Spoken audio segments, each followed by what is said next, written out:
It is great to be here today. Thank you to all of you for joining me, and especially to the YWCA, Illinois National Education Association, Women Employed, March of Dimes, and Planned Parenthood, fittingly right here just before Mother's Day. At just 10 days old, my daughter Miley Pearl made history. Swaddled in blankets, nestled in my arms, she became the first child allowed onto the Senate floor in our nation's history. Now, she slept on as I voted nay on the matter at hand, blissfully unaware of the matter and of the milestone moment.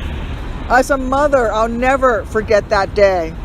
And I'm endlessly grateful that my colleagues changed chamber rules to allow me and all future parents in the Senate to fulfill our responsibilities to both the Constitution and our newborns. But I also never understand how it took 229 years for the Senate to adopt a policy that allows working moms to, well, work. That figure is shocking, but also unsurprising. Even in 2019, far too many workers in the U.S. don't have access to the benefits, resources, and workplaces that they need to support their families. Even though more than 70%, that's 70% of women with children are in our labor force, and 62% of marriages feature two working parents, many of our federal policies and workplace policies still fail to lift up families. Yesterday, with the help of the many of the groups here, I introduced several new bills to start making things better, to help make things easier for working families. The first bill is the End Diaper Need Act. It would provide low-income families with diapers, which, as any parent knows, are not only critical to the health of infants and toddlers, but to economic and emotional health of families as well. This bill would also help provide diapers for medically complex babies and children through home and community-based health services, and ensure families are able to use health flexible spending accounts to purchase diapers.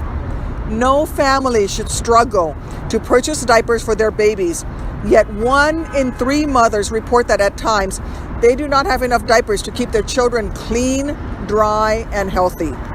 The second bill that I introduced is the Education Support Professionals Family Leave Act.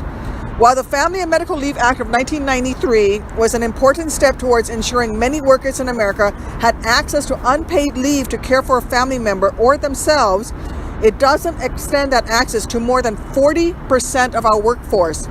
People like the clerical workers, janitorial staff, and bus drivers we trust to work with our children at their schools every day often fail to meet the hourly threshold needed to qualify for FMLA benefits. These support professionals are unable to take time to care for loved ones or even themselves without risking their jobs. My legislation would change that by finally giving the more than 2.7 million educational support professionals across the country the ability to take FMLA leave when they need it.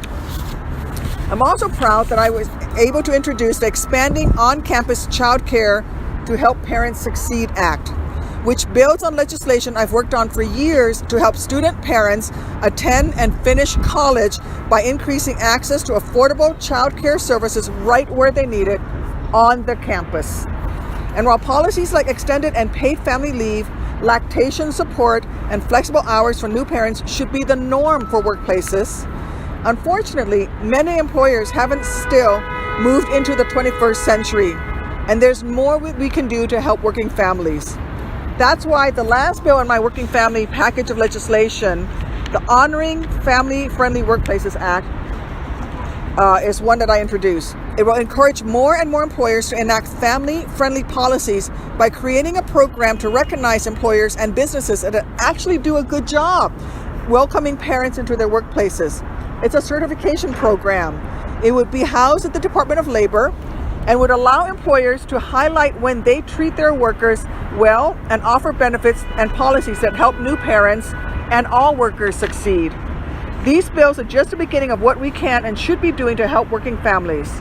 Look, I will always be so proud that my little Miley Pearl helped bring the Senate into the 21st century, making life easier for any future senator with a swaddled, sleepy newborn to care for.